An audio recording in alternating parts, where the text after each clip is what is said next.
thank you all for coming to the college tour here with Bruce Sterling and myself, Abe Emerson, curator of the festival, and Stephen Kovitz to my right.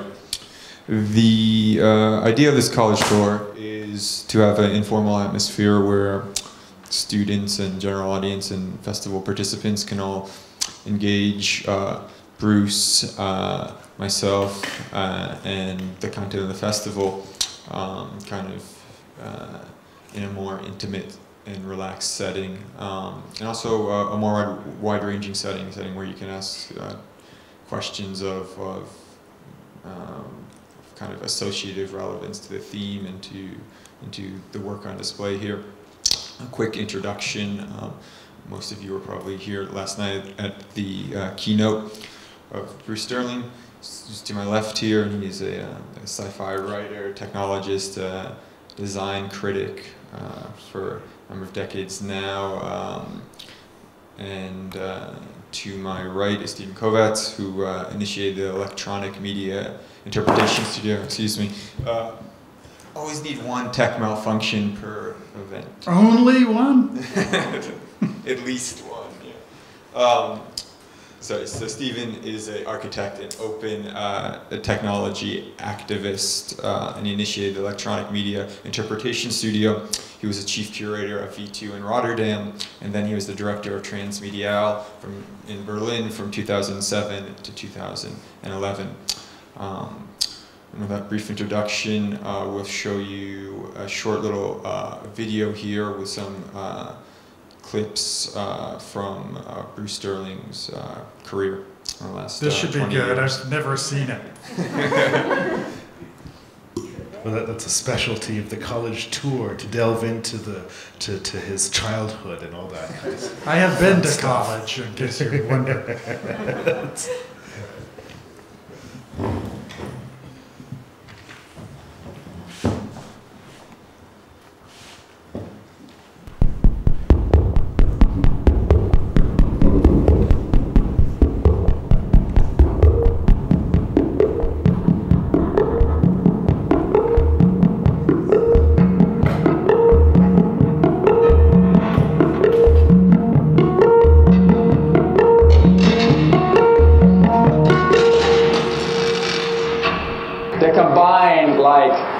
Really weird cultural stuff with technical literacy. That's kind of a hard double trick to pull off. But when you do pull it off, you find yourself so empowered. It's an invention. The future is a process and not a destination. The future is not a noun, it's a verb. Our minds may reach the end of their tethers, but we'll never stop futuring.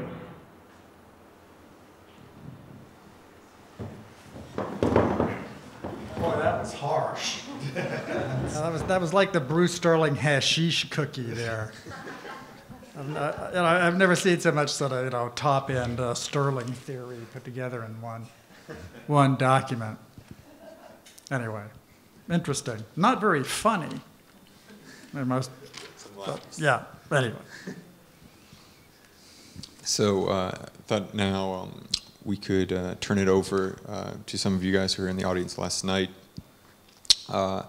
and or are here today to ask Bruce what's on your mind. I was told there might be a question from this area to start things off. That could well be. Iemand de Vries, I work at university.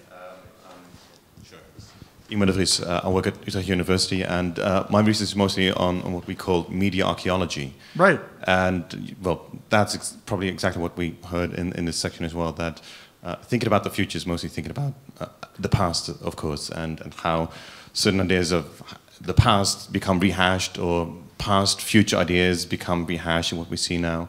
And what I've always found very difficult and very striking as well to think about the future in such a way is that on the one hand, you'd see contingency. On the one hand, you'd see flux, you'd see processes, you'd never see the end. I mean, utopia is boring indeed. On the other hand, there seems to be this structural element in the desire for a utopia, the desire for an ending, the desire for something that is godlike, that is maybe even indeed for us incomprehensible, but still there is this desire, the technological imaginary, you could call that. And I do find that that is a very strong driving force in how media evolve and how we perceive media for their use. And I was here yesterday as well, and I absolutely agree that capitalist society makes very well use of technological imaginary. But I doubt that, in your words, there will be this social uprising against this idea, because to my idea, this is almost structural to us. It's maybe even biological to desire for these future, it's better, it will be better, and hopefully technology can help us in that sense. So, yeah, well, you know, people are deeply conflicted about that. And Western society has this kind of inbuilt hope that we can out-tech the clock in some ways. I mean, Western society kind of invents the clock and then thinks it can sort of do something about it. Like, okay, we can measure it and therefore we can like change our performance.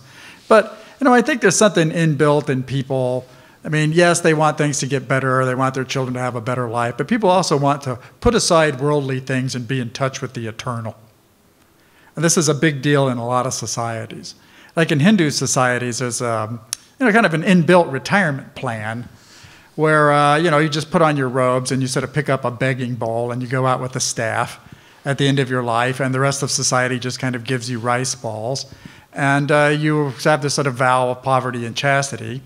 But, you go to Benares and you bathe or whatever, and there's like several different stages of this kind of sadhu existence that you can voluntarily enter.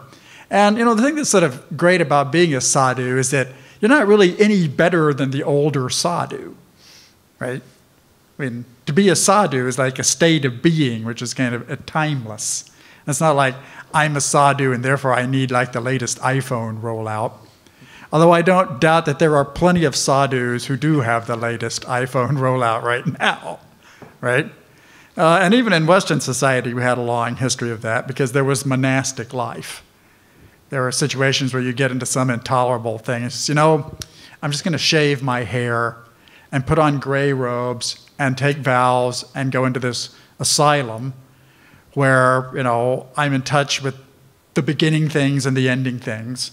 And I'll study the gospel, and no day will differ from another. At 4 a.m., we're up for the Vespers. At 8 a.m., the brothers go out to garden. At 9 p.m., we drink triple lager beer, whatever we're doing. But we're just, we're safe. And we're not subjected to the humiliation of having to change our minds about anything or upgrade anything, right? And, that's something we're not really given through media. I mean, maybe a little bit. There are guys, classic scholars, I guess, have a little bit of that. Like, I'm just going to study Virgil or whatever. But even their kind of groves of academe are very much about digital humanities now. And let's just, let's do a text search of the entire Greco-Roman Concordance, which is, when I'm talking to European graduate school, that long section there about atemporality actually makes sense from the point of view of people who attend that particular institution.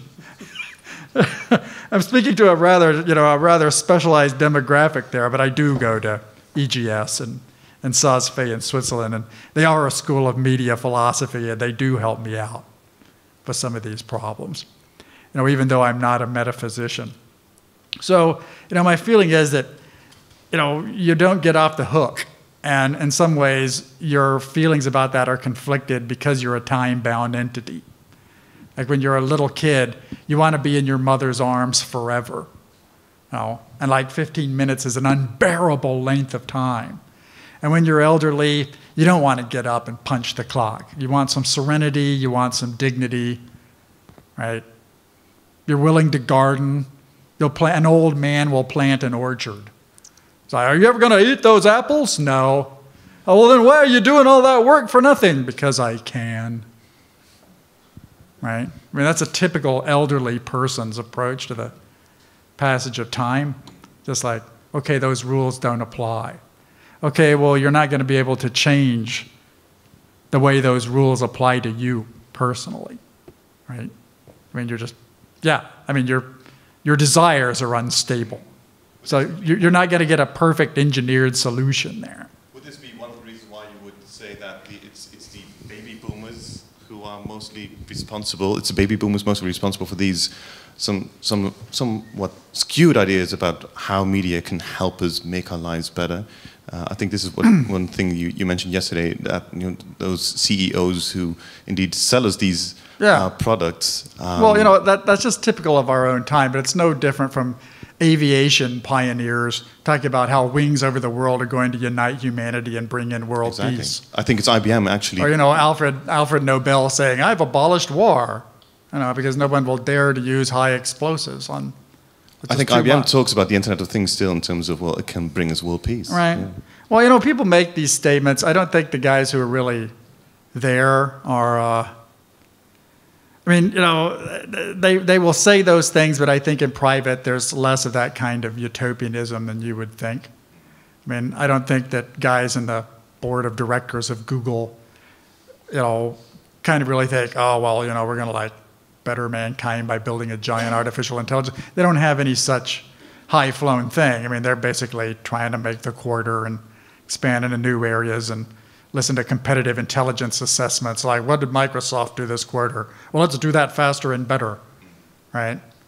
And every once in a while you get an insight into that. It's like, John von Neumann said when he was inventing the von Neumann computational architecture, he said, we are creating a monster that will change the course of history if there is any history.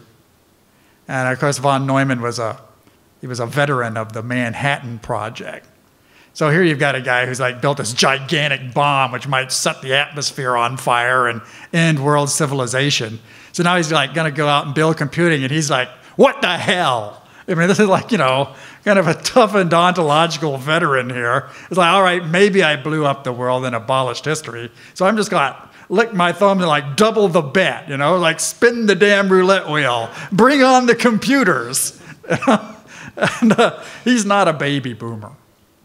And von Neumann, by no means a baby boomer, right? I mean, he's greatest generation type. And, so you're kind of arrogating too much to think that's a particular new thing. I mean, the one thing we do is we make a lot of media gadgets and blow them up and invent them and obsolesce them faster than anybody else ever has. So, but it's sheer narrow-mindedness to think that's the be-all and end-all. I mean, it's a phase, okay? Yeah.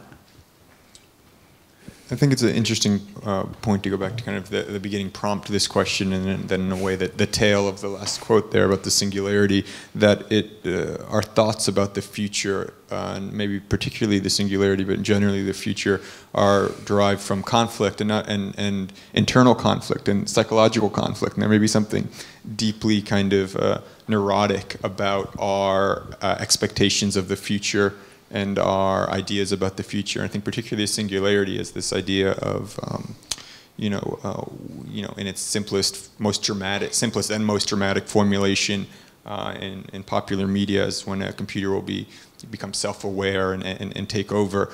I think, it is actually like a lot of kind of conspiracy theories or shares a commonality with a lot of conspiracy theories, which is that it actually is impressed with the power it pretends to be afraid of, or the thing it's worried about is actually deeply its fantasy. And in this case, the fantasy is of building machines and computers which may be this powerful, and that in fact that's a pretty far-fetched, especially if we're talking about binary computing, especially a very far-fetched idea that somehow we'll build computers that will be out of our control for, this is something that Alan Turing even recognized early on, that it would be pretty easy to forget tricking humans about computers. It'd be pretty easy to trick a computer, and so this fear of, especially in artificial intelligence with a singularity, may in fact be a desire.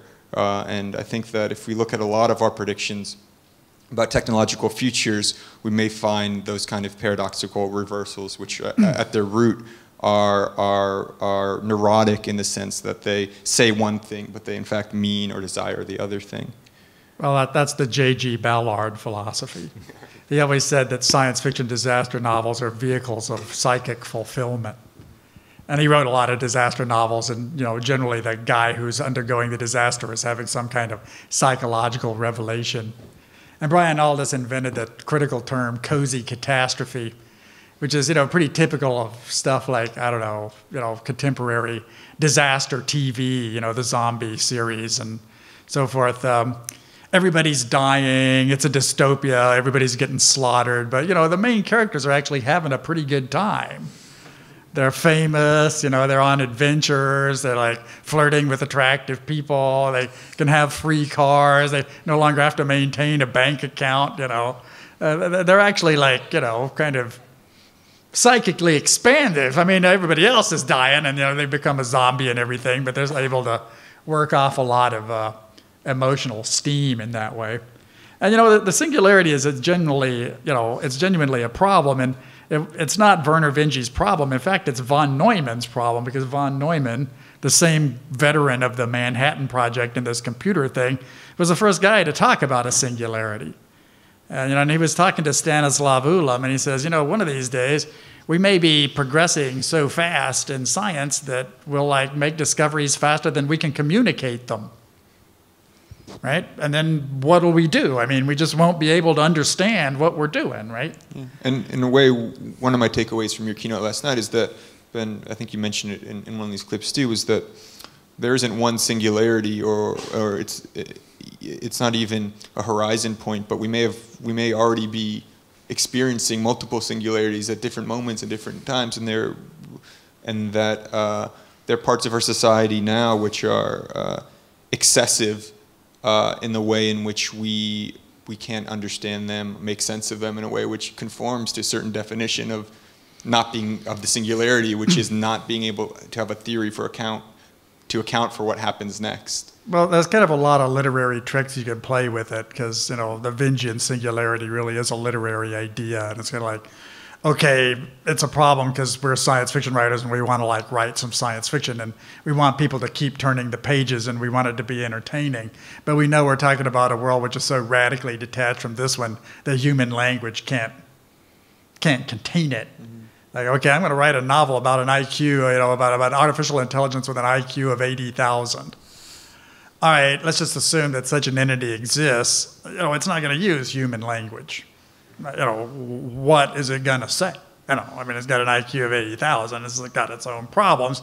It's like trying to write God's autobiography. It's like, I got up, I decided to create Adam and Eve. I was gnawed by a creative feeling. Okay, it's like, presumptive in some ridiculous fashion. But, the literary aspect of it, which is all about, it's kind of ontological. It's like, okay, we're people and we're trying to describe reality using certain kinds of words, isn't the same as the lived experience of such a thing, should such a thing actually happen.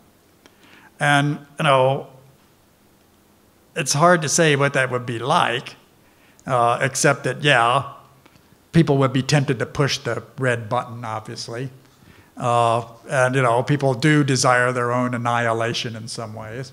And people would like to sort of see all of humanity erased and replaced with something better, and it's something we don't talk about a lot. And there is a lot of unrecognized dread in there because we are aware of our own mortality, and we'd rather prefer not to die, and we'd like to live in heaven, which when you think about it is kind of a singularity, right? Just like I pass from this phase of human existence into a phase of post-human existence where I'm at one with the Creator and everything's great for eternity. Which is why, Cory Doctorow calls a singularity rapture for the nerds.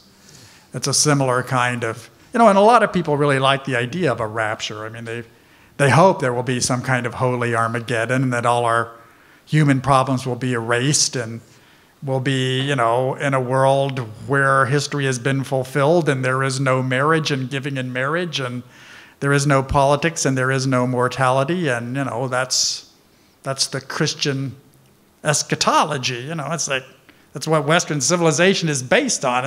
It's what the scriptures promise us, that it will all end and that it's good and that we should hope and pray for that day. So, you know, the attitude's baked in. It's not something that media scholars made up in the days of McLuhan. It's, you know, it's always there. I think that, couldn't you say you could look at something like, you know, one of the flash crashes initiated in the stock market for when high-frequency trading robots, you know, clash with each other, or the ethics of a, you know, an unmanned aerial vehicle strike, and say that we have no theories to account for what those things mean right now. We can't make sense of them in terms of our current subjectivities or our understandings of each other. And in that sense, every day our quotidian lives are filled with kinds of singularities. Well, you know, I think that's one reason why we have universities. Like, I mean, you go to a university and it's like, okay, hey, that guy in the chemistry department knows all kinds of things about chemistry that I'll never know. Like, yeah, you're never going to know that. You know, but it doesn't mean that, like, chemistry is some kind of intellectual abyss and it's horrible that you don't know what a valence shell is. You got other guys who like to worry about valence shells. I mean, that's why he's got, like, tenure. So, you know, the mere fact that you don't understand what's going on, there's nothing new about that. Nobody ever understands what's going on. We don't know what's going on at the center of the galaxy. We don't know what's going on at the center of the Earth. We don't have a clue, you know, and yet we get on with life. You know, it's okay. We don't have to have complete intellectual command and control over every jot and tittle of what's going on technologically. I mean, I recognize your point about, you know, worrying about this kind of forfeiture of human control over something like a stock trading system. But, you know, that's an issue. But we're also at the mercy of the electrical system. Sure. No, it wasn't so much that those are exceptions, but the opposite, that the singularity might not be exceptional, or the idea, literary or sociological, encapsulated by the singularity may be a fairly common occurrence. You know, I've been to areas where everything has really come apart. I mean, not often, because I'm not like a rescue worker, but every once in a while, like, you know, I come from Texas, where we've got extremely violent weather, and I've been to, like, post-hurricane zones, and, you know, and post-tornado zones, you know, and it always strikes me that after everything is wiped out, people are in a rather elated state. They really have a lot to tell one another, you know. I mean, the people, I mean, I went to, you know, not Katrina, but one of the Florida hurricanes, the ones that wiped out Florida City and, what is it, Homeland. A couple of minor league hamlets were just scrubbed from the face of the earth by this Category 5 Florida hurricane. So I was down there just rubbernecking, basically, with, like, the 82nd Airborne and a bunch of emergency workers. And everybody in the town, I mean, very few people had died, maybe a couple of dozen. They were all homeless, and they were just sort of lined up with bowls for soup and really having very lively conversations, you know, across class, race, gender, you know. It's like, oh, I never talked to Mrs. So-and-so, you know, sometimes I saw her at the grocery. All right, now you got something really compelling to say. And they're kind of like bearing their souls, you know, they're like really... You know, I mean, they're kind of, the community was kind of auto-psychoanalyzing itself. You know, it's rare to see that much human solidarity. And, you know, not exactly happiness, but, you know, a kind of shocked elation. You know, and I remember the looks on those faces when people say things like, what happens if the stock market crashes? Okay, what happens if it does? All right? I mean, historically, there's been the Black Death. The Roman Empire collapsed, okay? I mean, there were 100 years war. You know, people are resilient in ways that we don't give ourselves credit for. And we're actually stimulated by catastrophe in some ways. And, you know, and it happens, and then there's like a long period of recovery. But, you know, a real catastrophe is like an opportunity to reinvent yourself. And there aren't very many of those offered.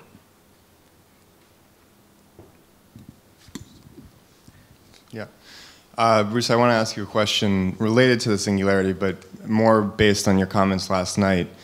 You expressed some skepticism about the current ideas that the computational and the cognitive might be melding, I think were your words. Yeah. I want to ask you about people who specifically are taking on the task of melding the two in their job description, namely computational neuroscientists who are trying to simulate the brain on supercomputers, or to even build neuromorphic computing now, which is fundamentally different architecture, though related to traditional computer chips, like what Siri would be running on. So, Yeah. you know, you didn't speak about this last night, but I was just curious to hear your thoughts on this field, because do you believe there's anything structurally different about running a simulation of cognition on a computing system that is designed with cognition in mind?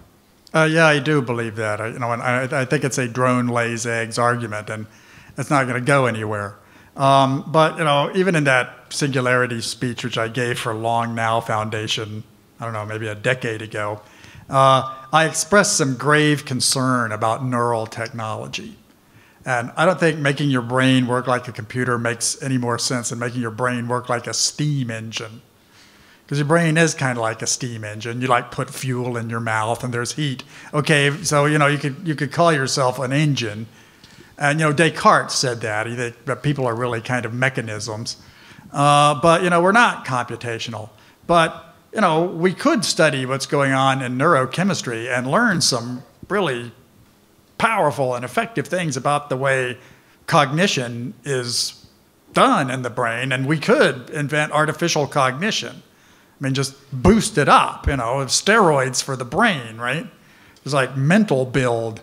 I think that's quite likely. And, if that happens, kind of all bets are off. And, it would be like taking LSD that, really gave you tremendous insights, as opposed to really taking LSD, which makes you feel like you're having tremendous insights. And I think that's going to be extremely tempting to people, and it's kind of the very definition of abuse potential. But I would expect it to happen if it's possible. And the thin edge of the wedge will be, guys with, say, brain injuries. It's like, he fell off his motorcycle. Well, I can just fix him if I scan his brain and I start re-knitting it, and I'll inject these enzymes and we'll put in some of the scaffolding, and look, he can walk. I've saved him. And I'm like, that's great. You took a guy in a vegetative state and you've reduced him to almost normality, and now we're going to take those same techniques and find somebody normal and ramp him right the hell up. Flowers for Algernon, the famous sci-fi novel from the 1950s. So those are not new ideas. But, I do think computation is computation and cognition is cognition. And I do think cognition could be altered. And, probably altered in a great many ways. Because the brain's very, very complicated. And I don't think it would improve all at once in some metaphysical way. If you do that to a 7-year-old, it's not going to be the same as doing it to somebody 27. Different state of the human brain and so forth. But I've written books about this subject. I wrote a book called Distraction, and one of the sci-fi MacGuffins in Distraction is that there's a kind of neurochemical that the hero takes, which allows him to think of two things at once. And and when you think about it, I mean, the neurochemistry of attention is very interesting, because your brain is chewing on something, but your brain is also chewing on things that you're not aware that you're chewing on, which is why sometimes you'll get an answer to a problem if you just change the subject, or it'll come to you while you sleep. But there's no technical reason why you couldn't ramp that up and just multitask in your head, right? Instead of just having one window open, you have two windows, right? So you're thinking about your boyfriend wistfully, and then also doing your taxes. But instead of thinking about doing your taxes and then fantasizing about your boyfriend because the taxes are so boring, on the contrary, you can just do both at once, right? It's you're having this sort of romantic wistfulness, and then your other hand is kind of whipping right through Schedule C and the tax declarations, which seems like kind of an interesting proposal, but it's got nothing to do with computing, right? I mean, it's got something to do with consciousness studies. You know, and I take those guys with lethal seriousness. I mean, most of the neural scientists I've run into despise stuff like neural computation. It's got nothing to do with neurons, they will cry. You know, it's like these computer scientists think this is the way the brain works. It doesn't. The brain is a gland, right? It's just like, it's all goo. You know, the brain is like an ovary or a testicle, you know, physically speaking. Really, they're very similar, right? You know, and it's part of the endocrine system. And, you know, you can like study it as the brain works, and it doesn't behave the way cognitive, the way computational systems of neural simulation claim to behave. And people have learned a lot from doing that. I mean, it's a legitimate area of computer science research. It just doesn't really have much to do with genuine neural function. And, you know, I hope we can get past that. I've spent my whole lifetime wondering when we'll do it. I mean, I struggle with it. We had an episode just 2 days ago on Twitter. I like to hang out with my 50,000 Twitter followers. And I was asking them about new language. So, you know, I'm concerned with language like smart city. I go, okay, Amsterdam is a smart city because Amsterdam is a smart city. But suppose you have a smart city and you find out that it's surveilling, trapping, and tear gassing illegal aliens at the edge of town. In other words, your smart city's gone bad. He's pretty sinister, you know. He's like, he's an algorithm, but he's like, he's not an artificial intelligence because he has no consciousness, no identity, and no conscience. It's just that this police activity is being performed illegally by a system. So you don't want to call that smart, right? It's just, you want to give it another name. So I'm like, okay, can we come up with a better name? So my people are immediately suggesting, why don't you just call it an algorithm? An algorithm did it, or software. It was done by software, or soft-aware, or it's a golem, which is, you know, kind of a thing that's like a thug and kind of brainless. It's animated. Or there's a slogan that was brought up by some British designers, Berg, be as smart as a puppy, which is an interesting design essay about smart systems being as smart as, say, small, adorable animals. Like bad dog, you know. It's like the guard dog bit the illegal aliens. You know, it's really the fault of this other thing. Or island, so this is a pun in English. There's an I and there's a land, and it's like a surveillance state. Or it's just a Kafka apparatus. It's kind of a literary metaphor. Things got out of hand. All the gypsies, Moroccan immigrants were kind of rounded up by machinery. Auto-soft, drone-ware. It's like a drone. It's like, it's up there. It can kill you. You can't do anything about it, but it's also software. Or dimware. It's ware, but it's kind of stupid. Stupid and dangerous. An expert system.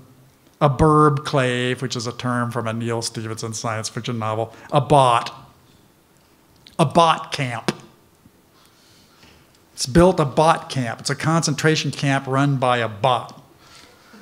Or you could say it's a smart favela. It's a smart slum, right? So, you know, I run these exercises, not because they're successful, but, you know, you're pushing at the limits of these bad metaphors, trying to, like, open up new ways to think, you know, make the formerly unthinkable thinkable. You know, and it doesn't have to be bad, like cyberpunk. Right? I'm saying, oh, what if the smart city's bad? Okay, you're having a panel here about the smart city being bad. What if the smart city's really good? It's an amusement park. So you go in there, and it's just like giving you all kinds of free stuff, and you're just having a great time. And, you know, everything in it is built to make you happy. Or it's an asylum. Or it's an elder care facility. And you like go in there and, you know, the elderly are being looked after in every possible way. They get free food. You know, they're not responsible for making any decisions. And you just decide to join them. And the system will look after you just as if you were helpless. And it's for you, it's kind of great. It's like an unmonastery, right? You've retreated from the world and the system is protecting you. And now things are super. You know, you're like a monk without having to vow chastity or poverty or worship or do any of that troublesome stuff. Or it's an emergency rescue camp. You know, the hurricane came by and they just brought in helicopters and said everything's for free and now you're safe and it's great and you're grateful and things are good. Or it's robot quarantine because you've got Ebola and nobody wants to touch you. So they just like strap your platter onto the top of the Roomba and it comes in and it like brings you the food. And, you know, you don't have to worry about affecting anybody else. And either you get over it or you don't. Right? But none of these work. I mean, those are exercises. They're not the magic combination of words. They're not artificial intelligence, not cyberspace. I just struggle with them. I mean, this is part of my daily struggle. If you find the perfect word, by all means, let me know. Any other questions from the audience? I think we should try to let the students. Yeah, please. Oh, I didn't. I meant them to be included from the beginning, for sure. They've been quiet. Students, you're on the spot now. Student. About metaphors. Right. We have moved with the internet from the information superhighway to the net, to the web, to the cloud. Yeah. What do you think will be the next metaphor for the internet? Augmented ubiquity. What? Augmented ubiquity. Okay. And do you think these other metaphors will vanish, and should they be archived or thought about? They will become archaic. They will not, in fact, vanish. Like, you know, I mean, they will be archaic like radio plays are archaic. You know, or broadcast analog TV is archaic. Okay. What I wonder, you know, 10 years ago, everyone thought the future was going to be virtual reality, right? Or 20 years ago, maybe, let's say in the 90s. And now, increasingly, you hear augmented reality or some iteration of that as the future. Why the pivot? What do you think the difference is? I have a theory about that, and you know, I think computer science likes to deal itself metaphysical challenges, and it has ever since the days of Turing, and von Neumann too. So if you say virtual reality, it's basically a metaphysical proposition, right? It's like, okay, what is reality? And we're like faking the entire thing. And if you say artificial intelligence, it's similar. It's like, oh, what is art intelligence? Well, it's creative. Okay, let's get to the well springs of machine creativity here, and we'll like figure out the kind of bedrock, and we'll like put it in math, and then we'll like write code from the math, and the machine will execute the math, and we'll have an intelligent machine, and we'll all be done by Tuesday. Okay, what actually happens is that somebody goes out and he like comes up with a grant proposal, and somebody says, yeah, that'll be fine, Marvin Minsky. Go out, give it your best shot. And then he says something like, okay, students, we're going to like break up artificial intelligence into pieces. And Tim, you're going to figure out how the machine will see. And then 40 years goes by. And the School of Machine Vision Studies is established. And it's huge. And just machine vision studies is colossal. There's all kinds, edge detection, pattern recognition, manipulation of 3D objects, blah, blah, blah, video scanning, and look, various ways to chop up the video stream, look for meaning, flicker interferometry, and then all these things end up with practical applications because somebody's actually written the code and he's like, hey, wait a minute, I could use my machine vision system to look for comets. Like, how? We'll just like digitize all these plates and we'll just look and see if any speckles show up, and like, it'll never get tired. It's just like Google for everything. And it's like, okay, that's fantastic. You've got like a great astronomical application here. But nobody at that point says it's artificial intelligence because it's just broken up. So, virtual reality, which is very voguish now because Facebook likes it for some reason, in practice, it breaks up into other stuff like facial recognition, or just stuff you could do with Google Glass. Like you can use Google Glass to do the likes of translate a printed page, or recognize a Campbell's soup can, and then have something read back into your ear. That's a Campbell's soup can, which is sort of great, right? But which Marvin Minsky in the early 1960s would have regarded as unquestionably an artificial intelligence thing. It's like, my system can recognize and speak the words Campbell's soup can. Okay, it can, but that's like a $1,500 apparatus that you put on your head, and it's like a thing you can do, and it's like doing stuff on Google image search. And we do it, and we integrate that into our daily lives. And we don't really have words for that kind of unbundling of artificial intelligence, that kind of unbundling of virtual reality. I mean, what is virtual reality? Well, okay, it's sound, it's vision, it's moving around in three-dimensional spaces, it's manipulating virtual objects as if they were real objects. Okay, every one of those things turns into a little industry. Would you prefer the term augmented ubiquity? Well, I use that term because I think it kind of makes sense. I mean, I expect to end up in one of those because I've been interested in augmented reality and ubiquitous computing for a long time, and they will become old-fashioned terms. But it seems to me that augmented reality is the interface to ubiquitous computing. If you've got computation going on, spreaded and embedded in walls and light bulbs and in everybody's purses. Internet pockets. of Things. Yeah, if you have an Internet of Things, you have to sort of know how to find out what's turned on, what the capacities of objects are, whether a room is live, whether you can do something in this space. So you need phantoms, an augmentation between you and the objects. Instead of, say, yellow arrows kind of like blinking over here. It's like, you can flush the toilet here. Like, why didn't you just like put a lever on it? That was old-fashioned, The system only allows you to flush the toilet on Tuesdays. It's like looking at the contents of the toilet. It's decided you can't flush it.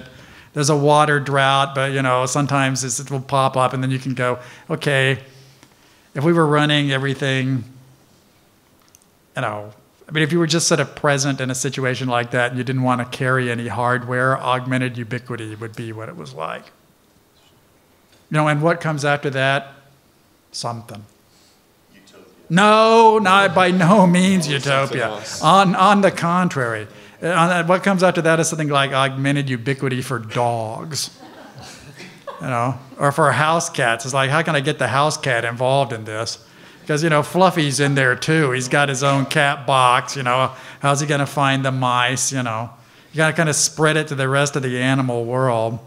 Augmented ubiquity for the unborn, Okay, he's still in the womb. Why don't we get something in there for him? He looks bored, right? I mean, it would continue to permeate. It's not, it's wrong to think it's some kind of end game, metaphysical end game. It absolutely is not.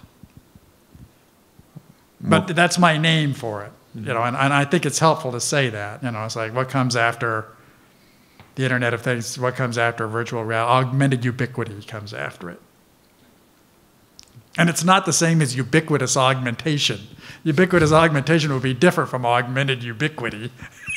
It would be more severe, Well, yeah, ubiquitous augmentation would mean you wouldn't be able to get away from the augmentation. There'd be no choice about your seeing it. You'd be born into it, and, there would be no other sensorium for you. Yeah, all right. Maybe that would work out. Students, other questions? I have a question, I think. Sure. You've talked a lot about cognition, very fashionable term, and about being human and about technology used by humans. But what does it mean to be human, and does that change over time? Well, I've dealt with this puzzle before, and the reason people want to emphasize being human is because of our metaphysical history, and cognition I think is a nice value neutral term because a cat has cognition. You wouldn't say that a cat has intelligence. I mean, you might, because there are some cats that are smarter than other cats, but it's more useful to say, okay, my house cat has cognition. And a mouse has cognition. And maybe a single-celled animal has something that's a little bit like cognition. I mean, just some kind of internal organizing set of structures or principles. And, that breaks you away from this problem of who's human and who's not human. And, those are sore political problems, like, are you human at conception? And there are theological problems like, are you human after death? Are you a body, or are you just a soul who's trapped in human flesh and you're going to go home to the Creator after you're properly interred, right? So, people are killed over these issues, and, they're a source of great political struggle. But I think it helps a lot to bring animals into the discussion. Because, people always talk about the singularity for people, but nobody would ever discuss a singularity for cats, right? Yeah. I mean, okay, let's just say I can make myself superhuman. I'm going to take my friend's neural transmitter here, and I'm just going to plug it on in and cyberpunk up to 8,000 IQ. What about the cat? What about Fluffy, my little pal here? Why don't I do the same thing to him? And, if he's super feline and he's had a feline singularity, what's that supposed to be for him? And, people don't actually ask that question because it's kind of not in the metaphysical rule book, right? Like, oh, wait, I'm super intelligent, but what about a super intelligent cat? Well, what's he going to be able to do? He's going to, read Dekker? He's going to, learn several languages? I mean, he's a cat, and you've put him through this same process. Okay, what space is he going into? He's going into a different feline cognition space, right? But it kind of breaks you away from this kind of idea of oh, well, I'm somehow becoming super, and it's somehow, wonderful and great. You're not sure that this thing should be done to a cat, or what's the morality around doing it to a cat. I mean, it brings up a lot of different issues, am I allowed to breed super genius cats? Are they here for our amusement? I mean, what if the cat is more intelligent than most humans, just in a cat fashion? Maybe it's torturing mice with small tools or something. But how does this change your moral relationship to this formerly domestic animal, right? And he will be a participant in that process, the cat. I mean, there's lots, millions, and people are very intimate with them. So, once you kind of lay that particular card on the discussion, it upsets the old-fashioned balance of power there. And you're left with some really quite naked questions, am I allowed to murder my cat? Can I sell my cat? Do I want my cat to perform in particular ways? Do I want him to be a super mouser? Or do I want him to be super fluffy?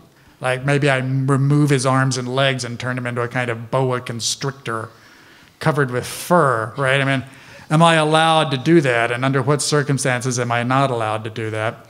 And anything that can be done to a cat can be done to a human being, technically speaking.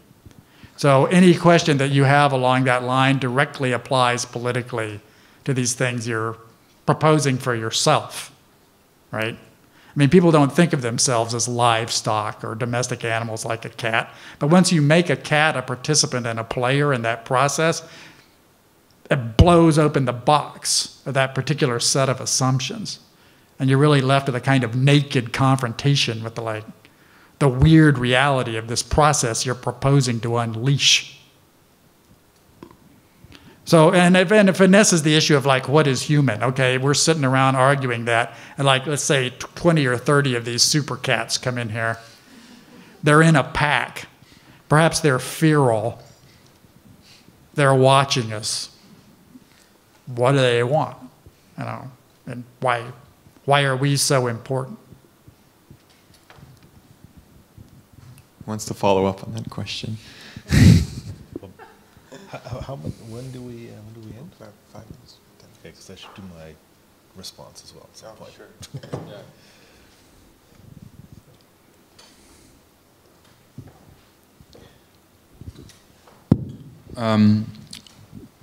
I think thinking about singularity, transhumanism, optimized humans, and artificial intelligence has a lot of political and ethical aspects. What you said today and yesterday, at least to me, it feels like most of it is set in the Western world. If we would imagine, because we were talking about long-term developments, Silicon Valley to be in China or in India 40 years from now, how would that change your thinking about what is likely to happen or what is possible to happen, and how society then would respond to it? Well, it's a case study, kind of case by case. But as a science fiction writer who travels a lot, I actually think that's quite useful and interesting approach. So, okay, it's Brazil. It's a 23rd century Brazil. I mean, the setting counts for a lot in any of these kind of imaginary situations that you undergo. Like these super favela I was talking about, the smart favela in which people are rounded up, disappeared, is pretty much like the Brazilian practice in actual favelas where people are periodically, or used to be, rounded up and disappeared by the Brazilian police state. So, you could imagine the Brazil of the colonels with this, given this technology, probably sold to them by retailers or whatever, and you could write a science fiction story which is sort of about that situation. And, there are Brazilian science fiction writers, and they do tackle that kind of stuff. And I personally enjoy doing it because I spend a lot of time in Europe. And I have alter egos who kind of inhabit different cities that I go to. Like there's a Fantascienza writer in Italy who is Bruno Argento, which is Bruce Sterling, the Bruce Sterling of Torino. And Bruno Argento is my pen name when I'm writing Italian science fiction. And I do write Italian science fiction. I'm even I don't write it in Italian, but I write it and it's translated into Italian. And it's all about futuristic situations experienced in an Italian context, right? I mean, commonly Bruno Argento writes stories which are set in Turin, and they have Italian protagonists, and they make reference to contemporary or futuristic Italian issues and so forth. And, in some ways that's morally problematic because it's like, okay, American guy, how dare you, appropriate Italian culture and pretend to be an Italian writer. Okay, I don't pretend to be an Italian contemporary writer. I'm an Italian science fiction writer. And I think that actually is doable in some ways because if you're going to extrapolate things about society, I don't know much about contemporary Italian society. I would not write a contemporary Italian realistic novel. I think that's beyond me. But I can write pretty effectively about what Milan would be like in 2075. I sort of know just about enough about it. I kind of know the simple bare bones of the situation. I can model it, I can extrapolate it, and I can project it. In some ways better than somebody who's really an intimate of Milan. They're kind of too close to the forest, right? They don't see it in the general way that I do. And I've done so many of these stories that I have an Italian collection of them coming out, which is, for the Italian science fiction market. Collected stories of Bruno Argento. It's like 7 or 8 stories which are, Italian. They're pseudo-Italian, writer in exile style stories. So, it takes some effort to do that. I don't think you get particularly better at it. I think my first Bruno Argento stories are probably better than the later ones. But you can put on the masks of other cultures in the way that you put on the masks of other historical periods. And if you enter with some sense of solidarity and human sympathy for the way these people experience life, yeah, you can enter under their skin the way an actor enters under the skin of Hamlet. Just write fiction, make it up. But I'm also curious then how your expectancies would be different when you would imagine this future of technological developments to be somewhere in Russia, Brazil. Another civilization that doesn't have the history and culture that the States and US and Europe have. Would the acceptance of developments be different? Would governments deal different with these developments? Well, it's easy to get head over heels in that. But, different societies have different aspects of material culture. Like the Italian train system isn't like other people's train systems. And the Italian phone system isn't quite like other people's phone systems. The Italian press has its own traditions. And, Italian architecture looks like Italian architecture and so forth and so on. And, you know, when you get familiar with those things, you can just extrapolate it into another situation. Like, what would an Italian smart home look like? And that's an issue I'm very deeply concerned with right now. We're actually trying to like build an Italian smart home in Turin under the auspices of, you know, the Arduino group and the Toolbox co-working design lab in Torino. So I'm like the curator of this effort. We're like trying to build an Italian house of the future. And it's really going to be a house. You know, I mean, it's an apartment.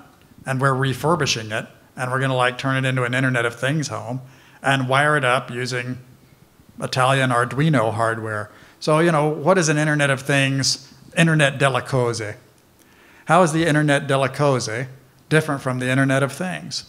And I think it will be different in the way that the Italian Internet, Web 2.0, was different from Web 2.0, right? I mean, it is going to be different, but we have to explore it and kind of like see where we can take it and, you know, do it in a sympathetic way.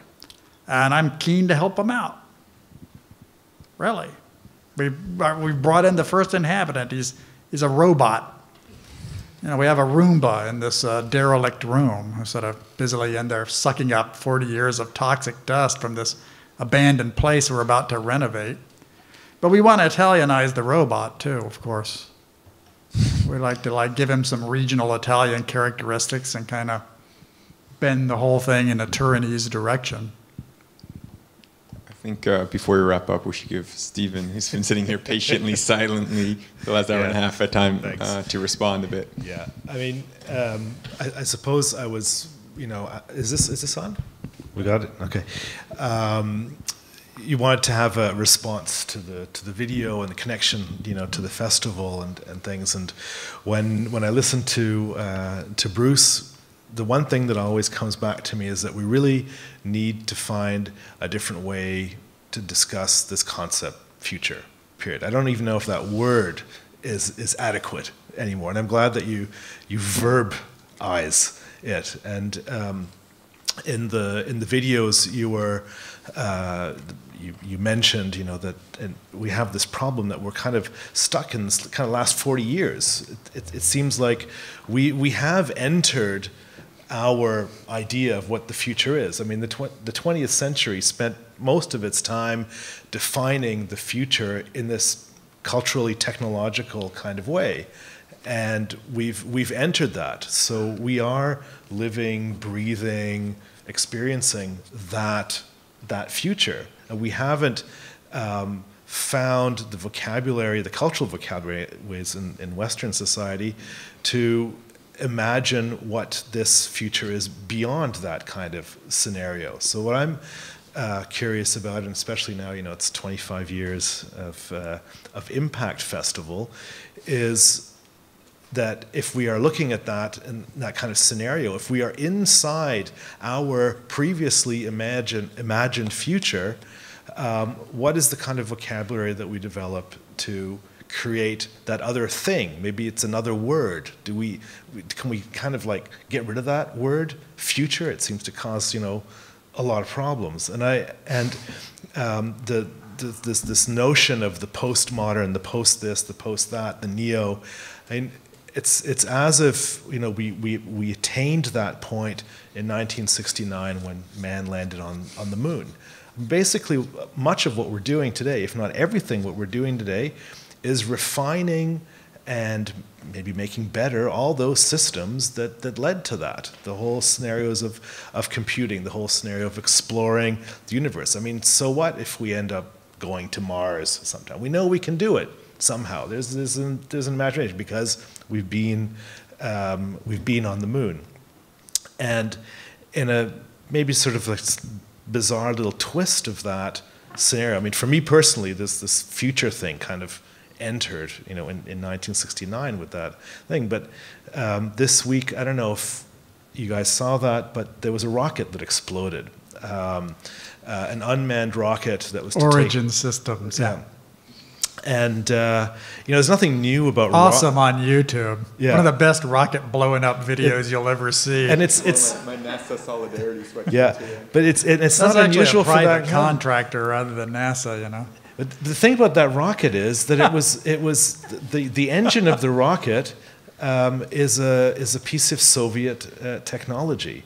So the company that makes those rockets bought old Russian rocket engines that were designed and built in the 60s, but because there was a change in the policy towards rocket building in the Soviet Union, they ended up getting warehoused, and the company bought them up for $1 million each. And now this one has exploded, and there's a debate in the States whether we can use this old technology. And the company and NASA also argues that actually this is good technology. It's better than the stuff we've got now. And Elon, I always get his name mixed up. Elon Musk, the guy from Tesla, saying this is crazy. I mean, you have to build a new one if you want to go further and into space and so on. So even not only do we have NASA here, but also the book that you've got. It's got this beautiful Cyrillic script on it that looks like it's from the 60s Soviet space program. My Ukrainian Ukrainian account book here. So it's that cultural sort of need to just completely redefine that vocabulary, and I would love to see that happen in a festival somehow. Well, youth refreshes the world. And people are born every day who know nothing, and by the time they're 18, they know everything, and it's kind of great. And there's a lot that helps them because they don't have to forget all this stuff.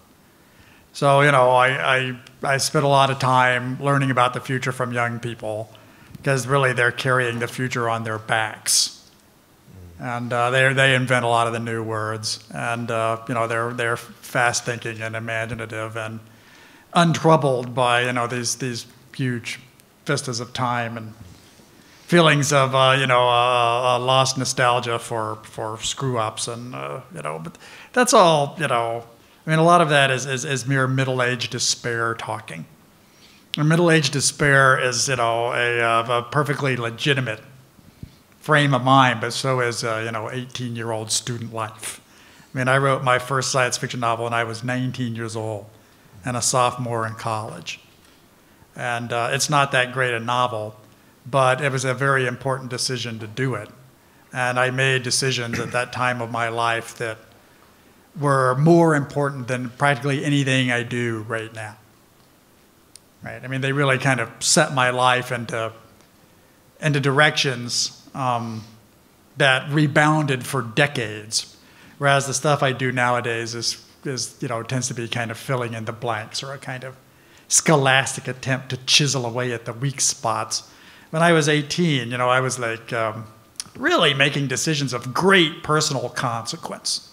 Like, am I actually going to eat this lethal narcotic, for instance? That was like important. Am I going to choose this particular major? Am I going to buy into this particular cultural scene? Do I really believe this or do I not really believe this, and so forth and so on? And that's really a vital struggle that ought to be respected, and it's very illuminating. So I pay plenty of attention to it. When I teach, I learn from my students, really a lot.